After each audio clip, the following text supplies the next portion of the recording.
নলি কেটে যুবককে খুনের ঘটনায় মূল অভিযুক্তকে গ্রেফতার করল ইংলিশ বাজার পুলিশ।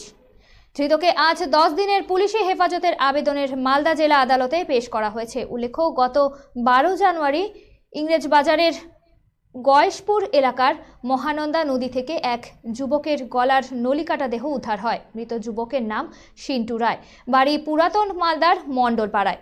ঘটনা তদন্তে নেমে পুলিশ জানতে পারে তাজ আলী বয়স 52 নামে এক ব্যক্তি গত 11 জানুয়ারি মোটা টাকার লোভ দেখিয়ে সিন্টুকে ডাকে। সিন্টুকে নদীর ধারে নিয়ে গিয়ে মদ খাইয়ে চাকু দিয়ে গলা কেটে খুন করে তার।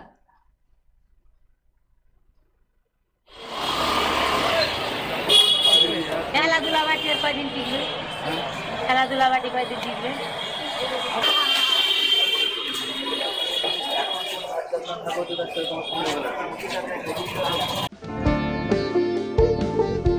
এই সময় আনন্দের মুহূর্ত,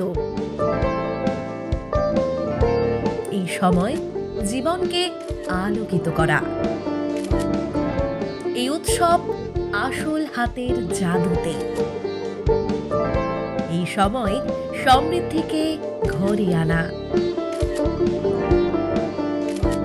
Senco gold, gold and diamond, RRN road, old post office পাড়া সাউথ, কোচবিহার।